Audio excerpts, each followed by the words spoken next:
Today, I have Dr. Rahima here with me. We're going to be talking all about the fundamentals of treating acne and achieving clearer skin, which really is what everybody wants, right? So we know that acne is a very common skin condition that affects individuals really of all ages, right? And it does not only cause physical distress by obviously it being, present on your skin, but also emotional distress.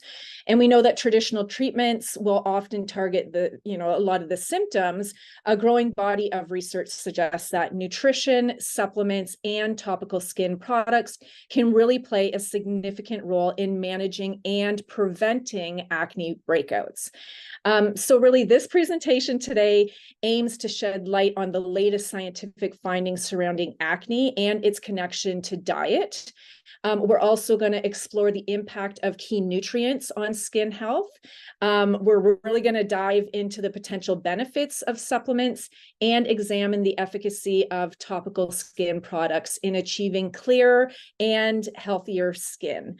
Okay, so like I mentioned, today we have Dr. Rahima here with us. She's a naturopathic doctor and founder of Sage Naturopathic Clinic, which is located in Kitchener.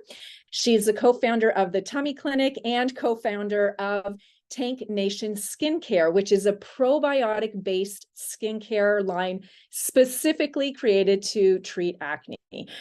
In practice, she incorporates a range of therapies really to best address individual health concerns, including nutrition, acupuncture, supplements, botanical medicine, and traditional Chinese herbal medicine. She focuses on evidence-based tests and treatments to help diagnose and tailor treatment plans for a variety of health conditions. However, her practice currently focuses on hormone health, IBS, and skin health. So welcome, Dr. Rahima. So excited to have you here and really to be talking about this topic. I think this is a topic that affects so many people at so many different ages. So it's really important to get an understanding of, everything around it from the causes to prevention to treatment, right? So thank you so much for being here. Thank you for having me. Perfect. So I'm going to get right into this because I want to know specifically, we're talking about acne today, and what led you to this interest in acne? So it's interesting because I've been a naturopathic doctor for over 20 years, and the early part of my career, I didn't really focus on acne or tremendously on skin health. But certainly I had experienced acne when I was younger and was familiar with, how it impacted your view of yourself and your self-esteem. But what really got me into it is when my children started developing acne. So I have two boys, they're 15 and 17. And when they started going through puberty and breaking out, I started to take a deeper dive into it, started to look for products and supplements and dietary changes that would really apply to them because of the mental emotional effect that it can have, as you mentioned, right? So it was really affecting their confidence and their willingness to kind of show their face. They walk around with their hair in their face and their hoodies, kind of covering themselves. And so that's what really started, I guess, my focus or my passion into this topic in particular. Mm-hmm. Yeah, I'm there with you. I also have boys the same age, same experience, right? So especially those, kids going through puberty and their skin's changing, a lot of things are changing, but it's true, it's very difficult. So they're obviously seeing the physical signs of acne, but emotionally, it can cause a lot of distress, especially for these teenagers trying to fit in, right? Essentially. Yeah. So. And they're bombarded with social media and constantly looking at themselves, right? So I think there's that added stress of, being on screens and seeing themselves on screens. COVID certainly didn't help that. So I think it's an important topic, and I think that there's a lot that we can do to help not just the teenagers, but all the people that are struggling with acne. Yeah, absolutely. So I know we were talking about kind of teens and some of that hormonal piece, but really looking at the causes. So what really are the main causes of acne? Because I think there's some misunderstanding around some of the causes, right? So this would be great to kind of clarify that. Yeah, so what makes acne particularly challenging is that there are so many factors that can contribute to it. So, genetics, for instance, can be a really big factor. So, if there is a family history of acne, then the likelihood of developing acne is really increased. We see this a lot in the severe cases of acne. If there was a parent that had severe acne, then that is going to be somewhat more challenging to treat because of that genetic component. And then hormones, right? Especially going through puberty or pregnancy, when there's that big change in hormones, especially when there's an increase in androgens. So this can lead to excessive sebum production. And sebum is like this oily substance that is produced by the sebaceous glands on your skin. And when it is produced in excess, that's when it starts to clog up pores and can lead to acne. And then the other factor can be related to the actual skin flora. So there's a lot of research being done on the microbiome. So that's the bacteria in and on your body. And so your skin has its own microbiome, right? So its own ecoflora.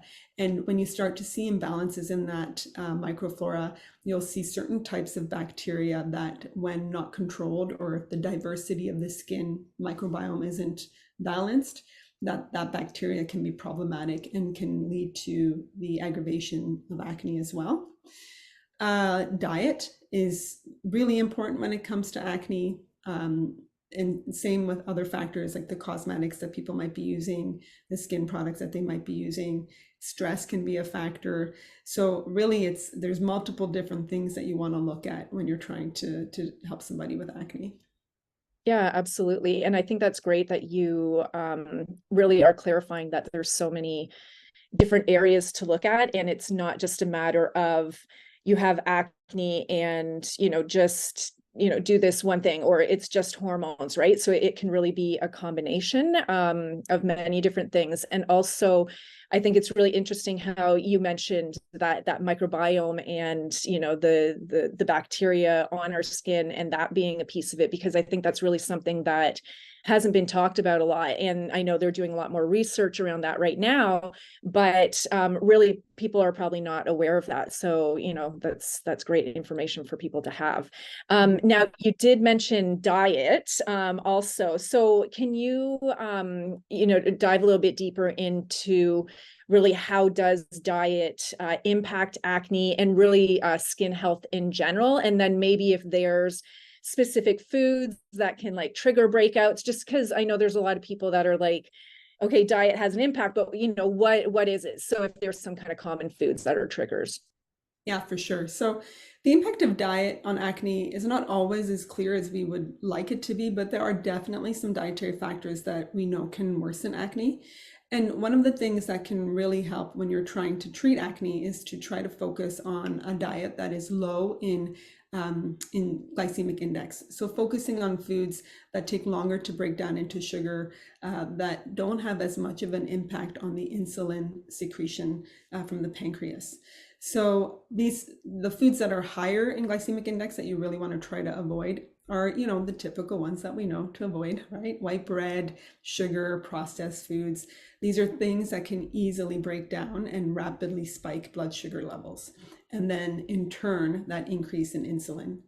And that increase in insulin has been linked to a higher sebum production. So that's why those foods can directly contribute to a worsening of acne.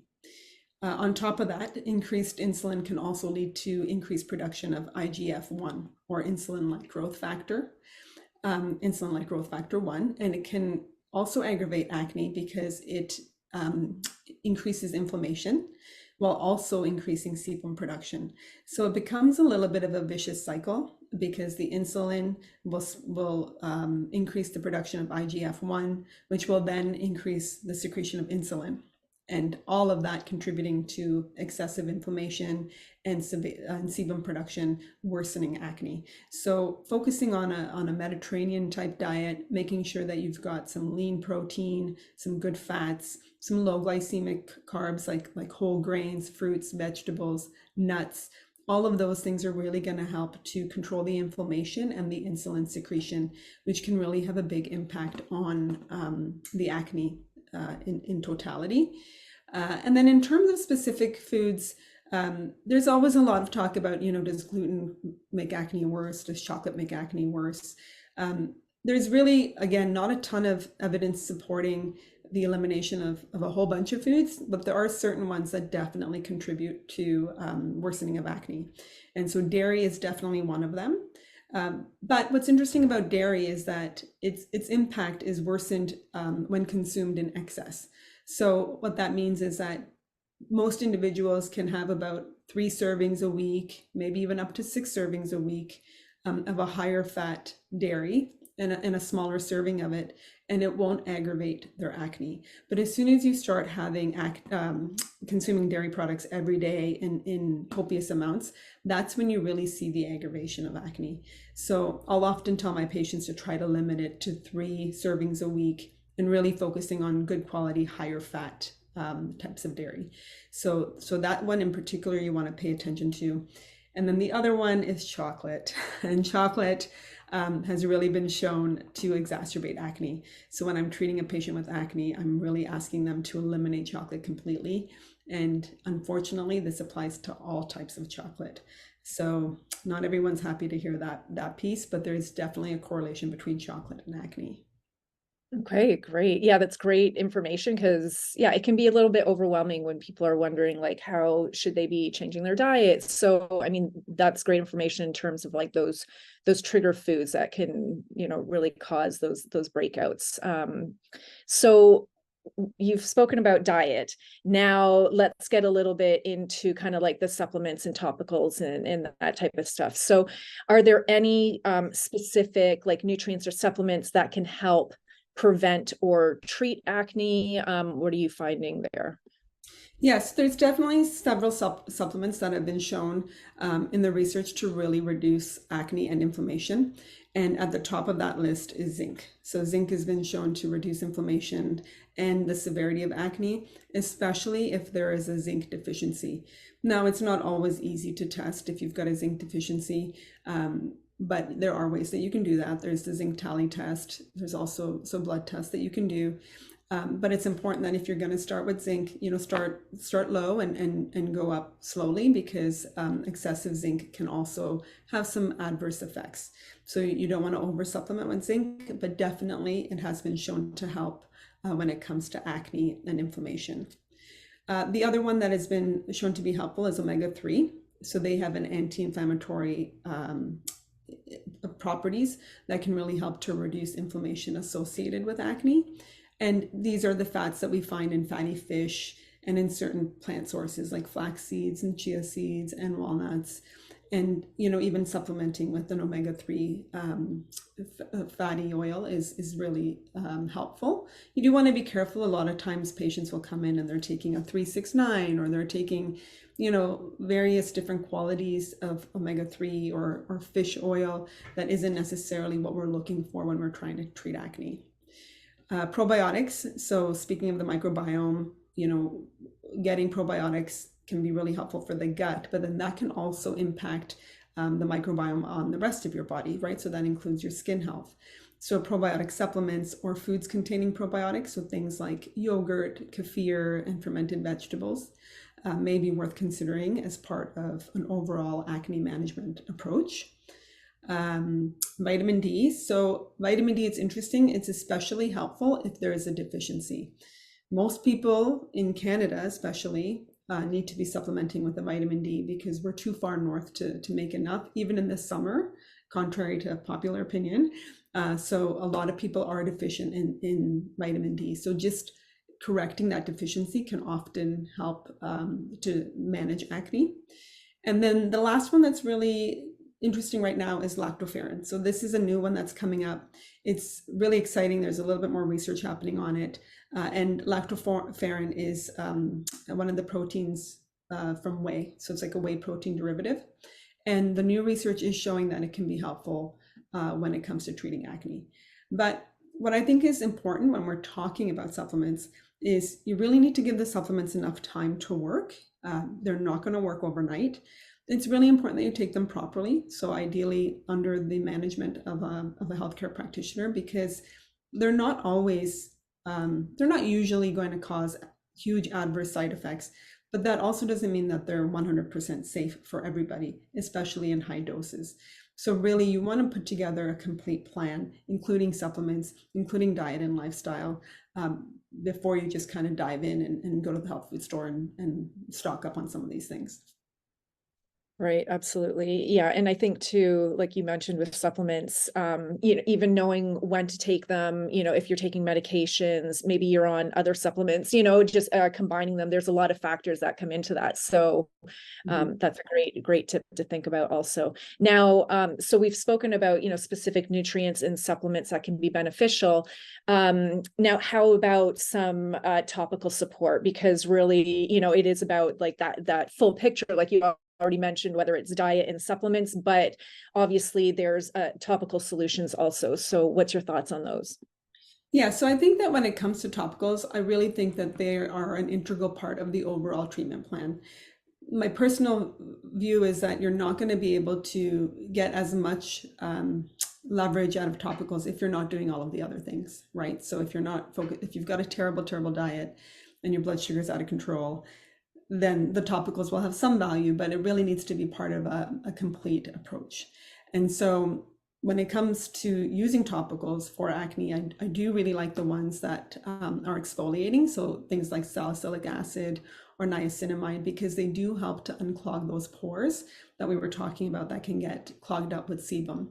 And so these products have been shown to help, but the problem with some of these products is that they're a little bit too strong. So the salicylic acid, the niacinamide, although they do a good job of exfoliating, they then leave the skin feeling quite dry, and they really compromise the moisture barrier. And so oftentimes people will stop using them because their skin feels uncomfortable, it feels tight, it feels dry. And if not used properly, it can lead to other issues. So when you're looking for these products, I really like to focus on products that have multiple ingredients. So for instance, some of the new products will incorporate the exfoliants, but also incorporate things to negate the side effects of those exfoliants.